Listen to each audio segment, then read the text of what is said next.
Check one, two, three.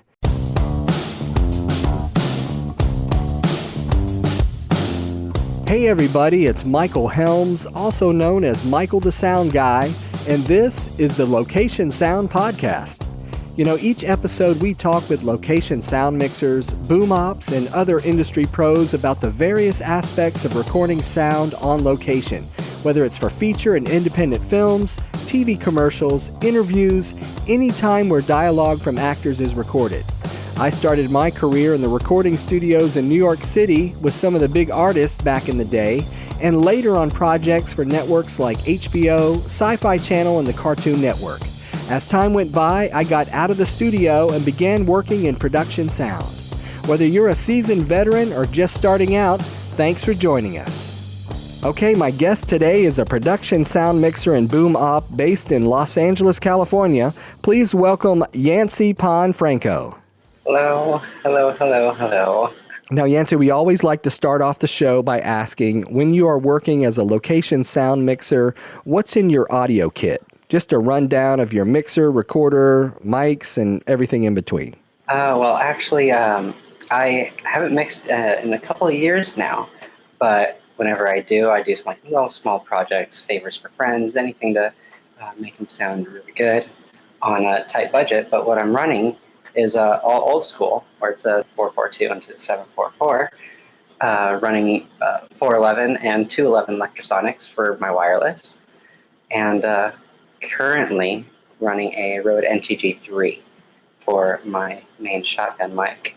I used to have the Sennheiser 8060, beautiful microphone, I loved it, but I just wasn't doing enough production mixing work to really make it worth keeping. Now, headphone-wise, what kind of headphones do you like to use? Currently, it's either my in-ears, the Shure 215s, I believe they are, and the Audio-Technicas. They are the M50Xs. Okay. And you've been using those for a while? Yeah, they're fantastic. Surprisingly, really comfortable on the head, which as mainly I'm a boom operator, so usually it requires a lot of movement, and these monsters actually stay on my head pretty well. So I love them. Great fidelity. Tell me a little bit about your in-ear monitors. I just like to keep them super practical. Shure 215 in-ears, and I love them because you can actually change out the cable. So if you ever have a break in your cable, if one of the ears goes out, you could just easily pop them out and switch out your headphone cable, which is just so easy.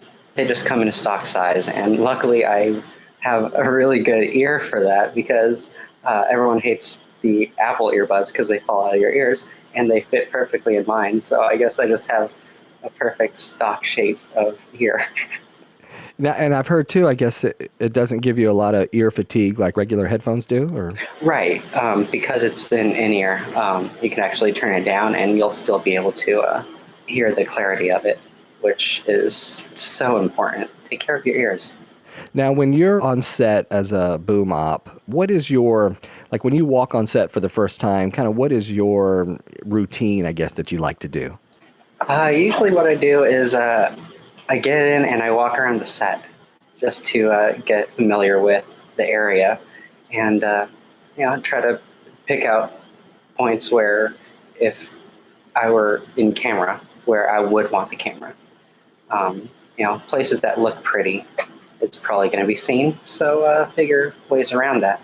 So I like to go wander the set, and then after that, hook up with my mixer and actually talk a little bit, get to go through all the gear, definitely, if I haven't worked with the mixer before. Otherwise, set up, read your sides, and be prepared for rehearsals, blocking.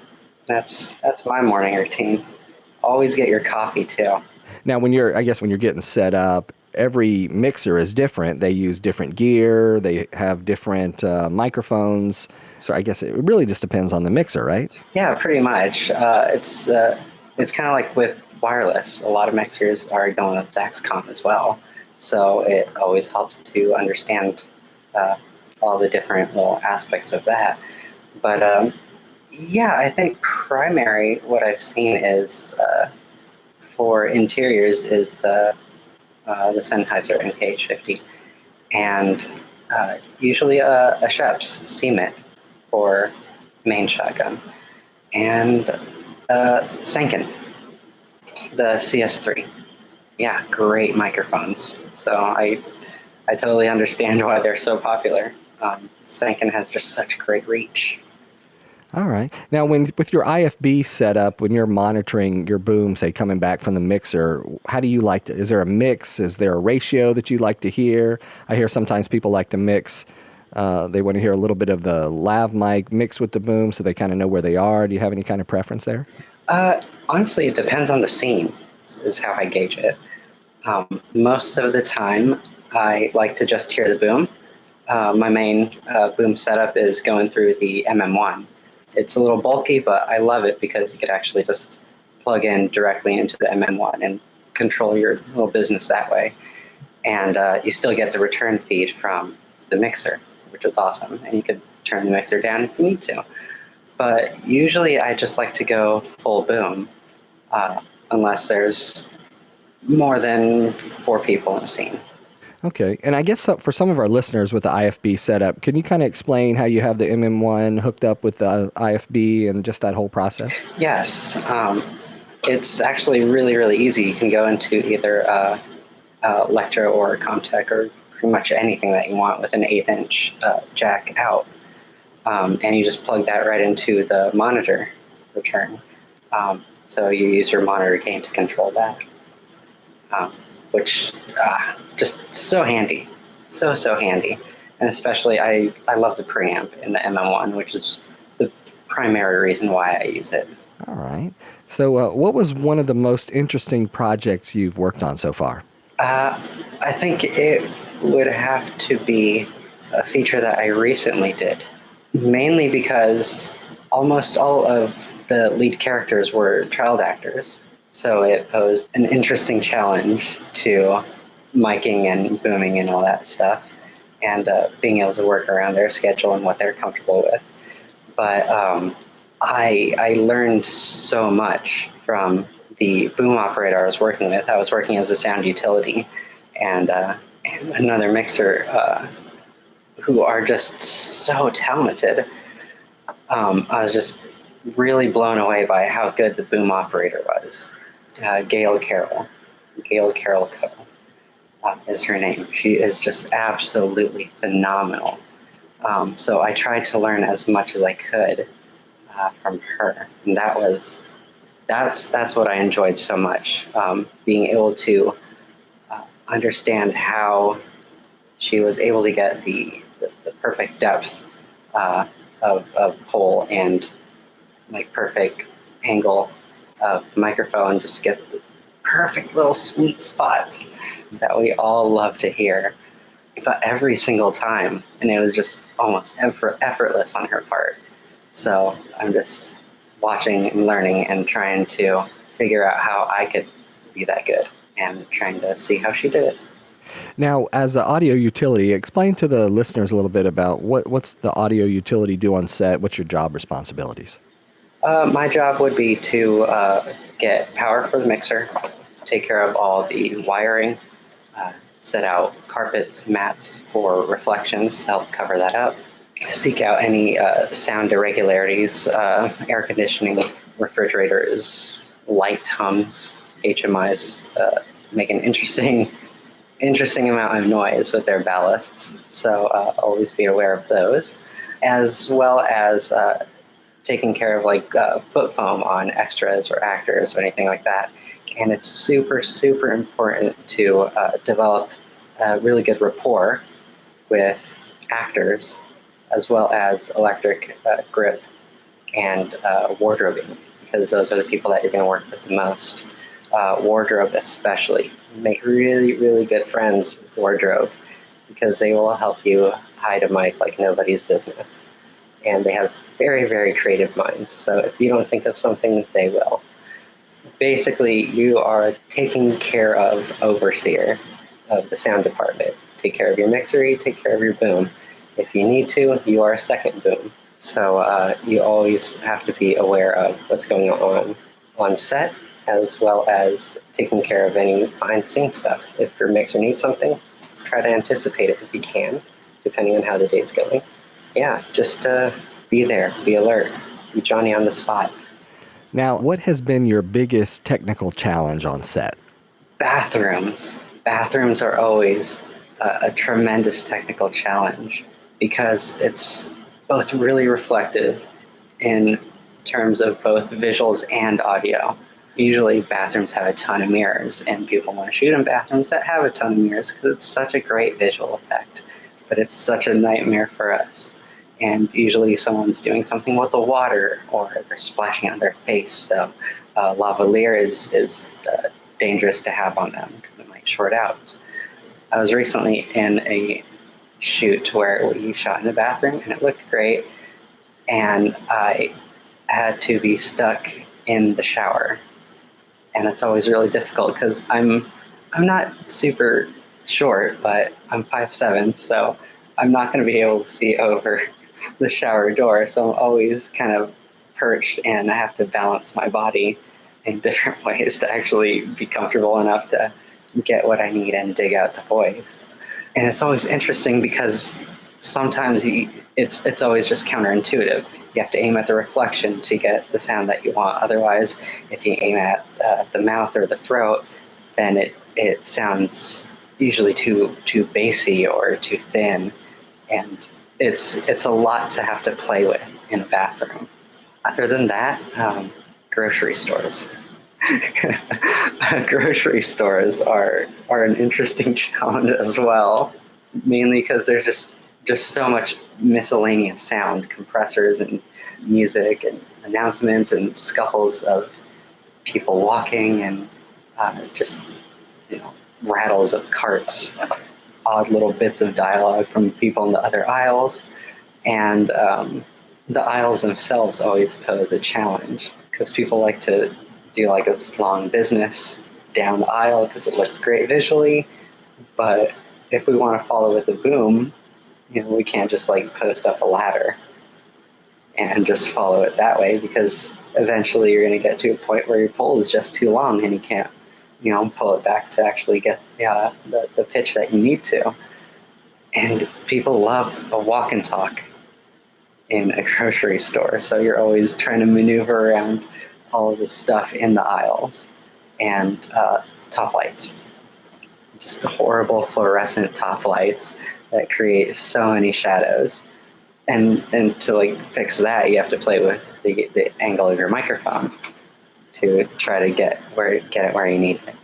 So yeah, I think grocery stores and bathrooms are some of the biggest technical challenges that a lot of people don't really think of. What has been your worst on-set experience? I think my worst on-set experience happened just a couple years after I started. I was mixing still at that point, and I was a one-man band mixer for this independent feature, and it was a road trip movie. Everyone traveled around in an RV. I was smart enough to drive myself. I spent a fortune in gas, but I had the luxury of going and coming when I needed. But it was a road trip movie that went from Los Angeles to Northern California, and we actually did the drive and all that stuff. And it was just terrible. Nothing was planned out. The director honestly did not know what he was doing at the time. First or second time director. But it was just awful.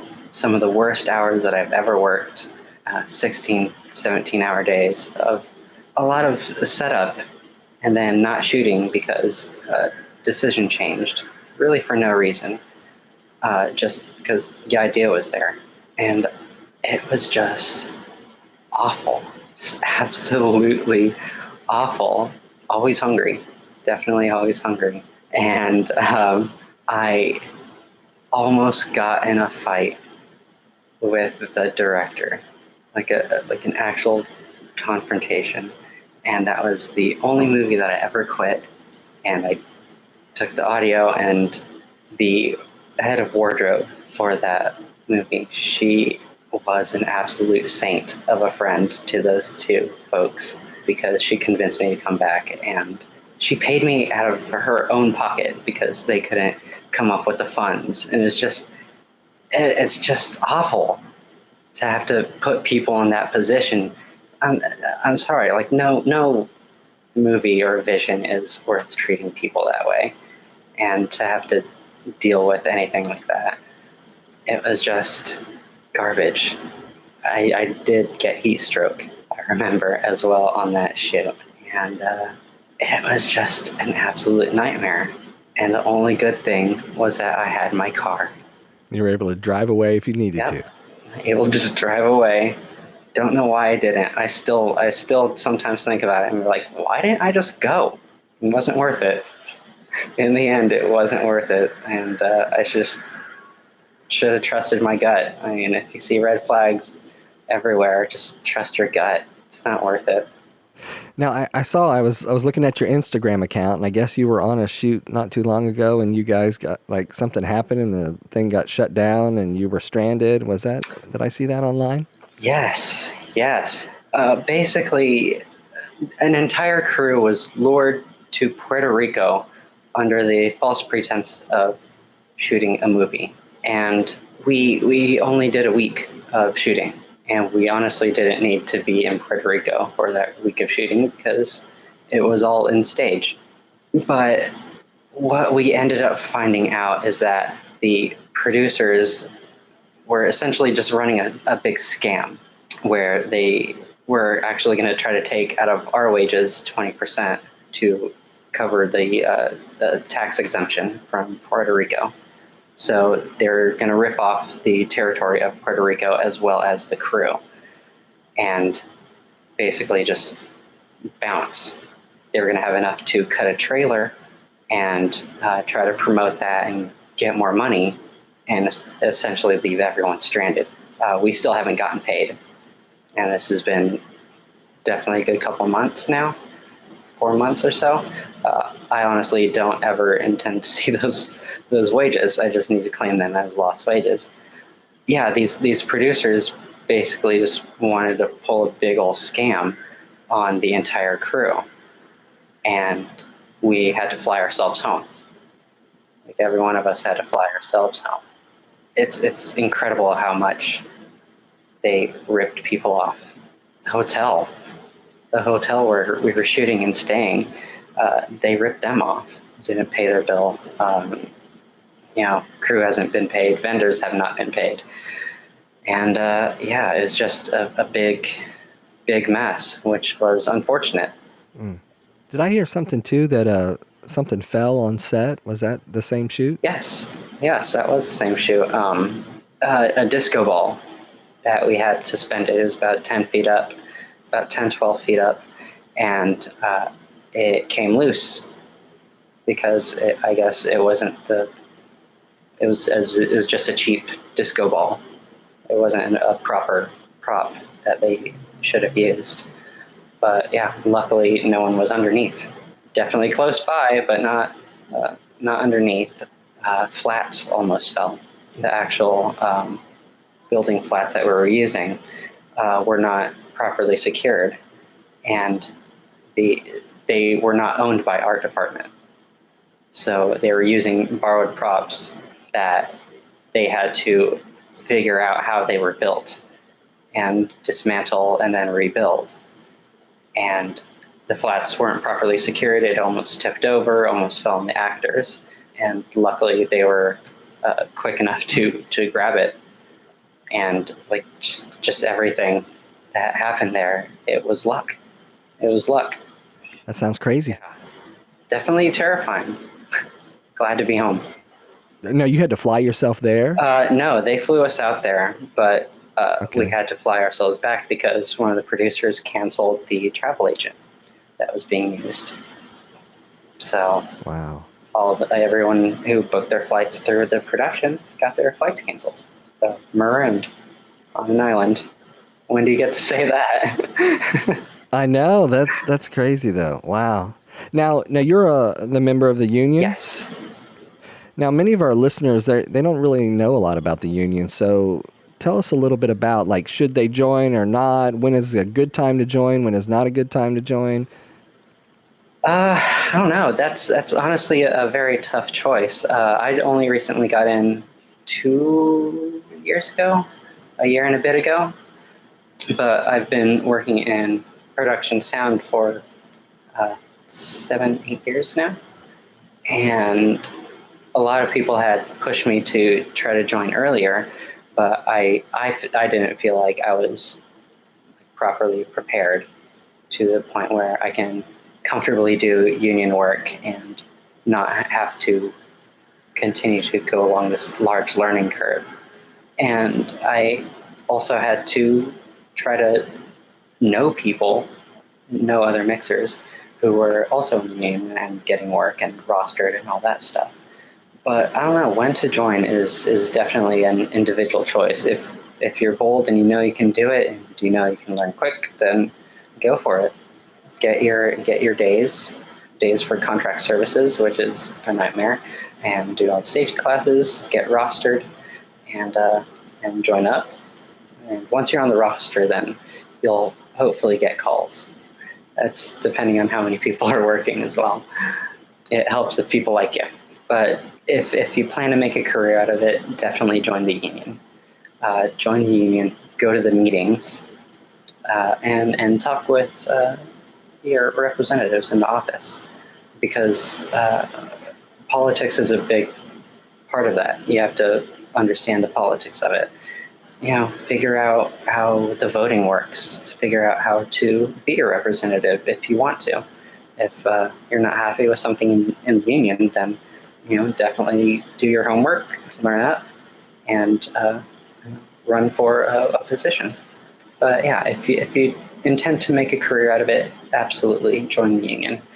Collective bargaining is one of the only things that we have to not get ripped off.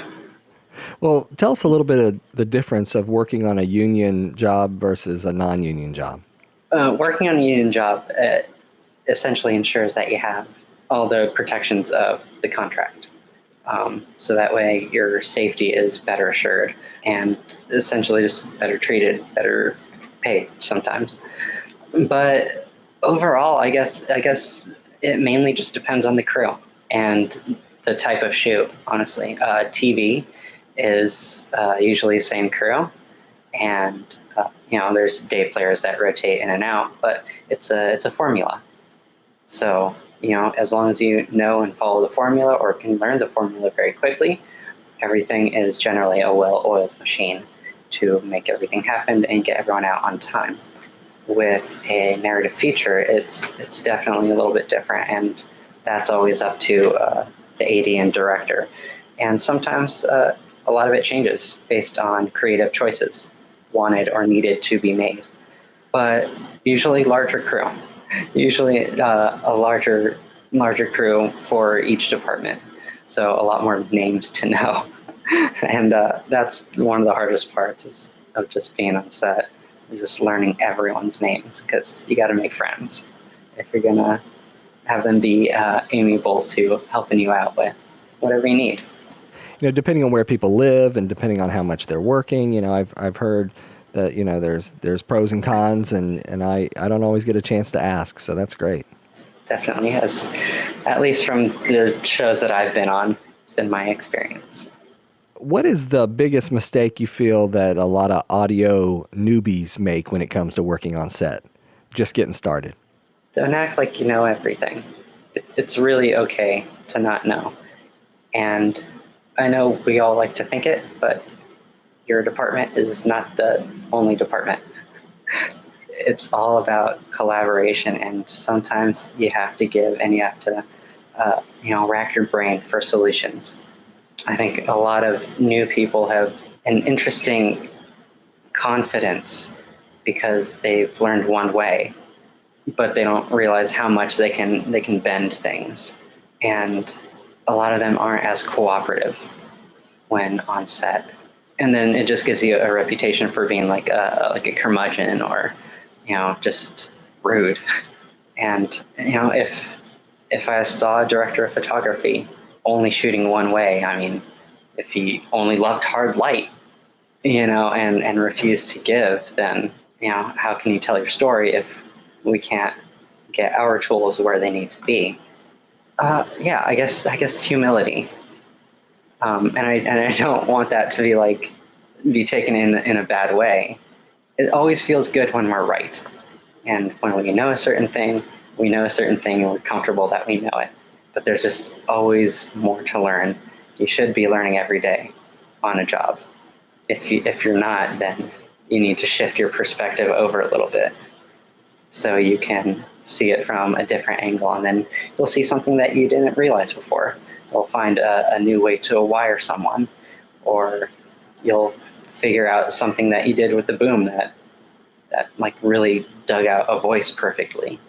And you're like, oh, I have to replicate that. And if you're just stuck on one way of booming or mixing or setting a wire, then you're not going to be very effective for very long. So always have a healthy bit of humility and ask questions. I mean, that's just going to help you more than anything else that you could ever buy. So how has the business changed since you started? The number of new media shows have just absolutely skyrocketed is the main thing, and everything is meant for streaming. So because of that, everything just has to be pushed out a lot faster. There's not the same amount of time taken per show or per movie. The cutting time has been shortened immensely. The hours that editors have to go through is incredible, because everyone just wants to push out content so fast. So I don't want to say more grueling, but a little bit. I mean, on the plus side, there is a lot of content being made, which means a lot more jobs being had. On the other hand, it means a lot more people trying to do the work and competing for the same jobs. And especially if a lot of these shows don't have some kind of union contract, it makes it a lot easier to undercut people for jobs.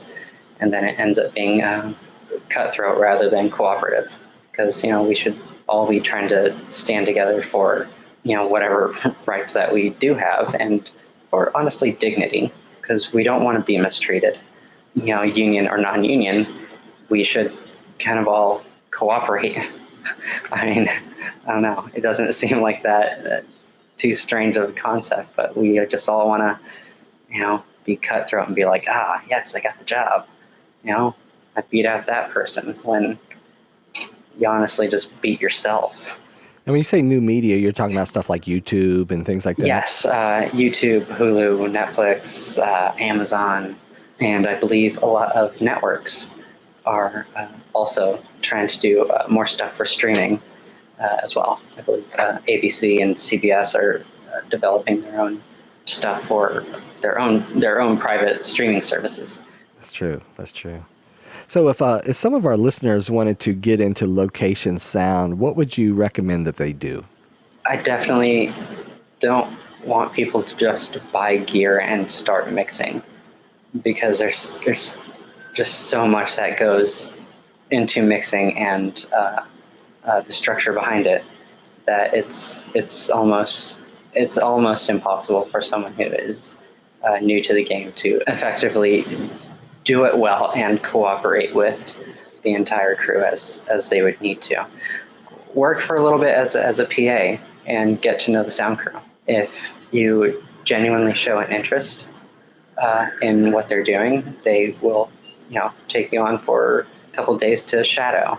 You might be able to do a little internship with them, but try to find a mentor is I guess the main takeaway. Try to find a mentor, and however you have to go about doing that, whether it's finding gigs on Craigslist or LinkedIn, maybe, try to do that. Try to find PA jobs just so you can get close to them on set and pick their brain. And don't be afraid to talk. Don't be afraid to talk to people. Sound people love to talk about what we do, because no one ever asks what we do, because what we do is invisible.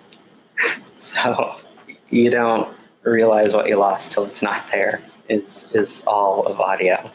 But yeah, whatever you can do to get close to the sound crew, find a mentor, And having that would open so many more doors for you than just buying a Zoom and going out on set and schlubbing it for peanuts. It'll teach you a lot of hard knocks, and you'll probably get screwed a good couple times, and it'll be a hard learning experience, but it won't necessarily make you a better mixer or a better boom op or a better utility. You're going to have to learn from other people. So, well, Yancey, as we kind of begin wrapping things up today, do you have any final words of wisdom to share to people out there? Do your best, ask a lot of questions, and it's really okay to screw up. If you do, be honest about it, so that way the problem can get fixed quicker. And, just try to follow that when on set, and, everything else should come pretty okay. If people wanted to reach out and get in touch with you, what's the best way to do that?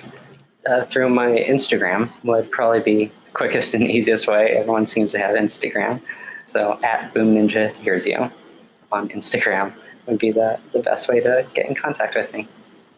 Well, Yancey, I want to say thank you for being on the show today. This has been good. We always love to hear everybody's stories and experiences. So thanks again for being on the show. Awesome. Thank you so much. And a big thanks to all of our listeners out there. If you'd like us to discuss a particular topic, please send us an email at locationsoundpodcast@gmail.com. We would love for you to subscribe and leave us a comment. We're available on Apple Podcast, and for Android users, check out Google Podcasts. Also, we're on Stitcher, Spotify, TuneIn Radio, and on your favorite podcast app. Until next time, remember, sound is half the picture.